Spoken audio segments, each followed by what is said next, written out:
চিংড়ি দিয়ে কচু শাকের এই রান্নাটা আমার অনেক ভালো লাগে। বাজার থেকে চিংড়ি মাছ এনেই চিন্তা করলাম আজকে চিংড়ি দিয়ে কচু শাক রান্না করব। যেই ভাবা সেই কাজ। মাছগুলো গুছিয়ে শুরু করে দিলাম রান্না। ফার্স্টে কচু শাকগুলো কেটে ধুয়ে পরিষ্কার করে একটু লবণ আর হাফ কাপ পানি দিয়ে আমি সিদ্ধ করে নিয়েছিলাম। দেন বড় সাইজের একটা পেঁয়াজ কুচি, একটু রসুন কুচি আর 5-6টা কাঁচামরিচ ভালো করে ভেজে এর মধ্যে চিংড়ি মাছগুলো দিয়ে কিছুক্ষণ ভালো করে ভেজে নিয়েছি।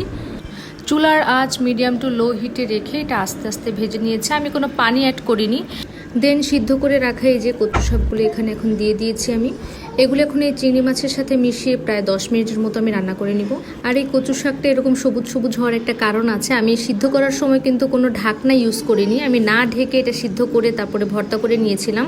যে কোনো শাক রান্নার ক্ষেত্রে আমি না ঢেকেই রান্না করি। সেক্ষেত্রে শাকের কালারটা দেখি যে অনেক সবুজ সবুজ থাকে, খেতেও ভালো লাগে, দেখতেও ভালো লাগে।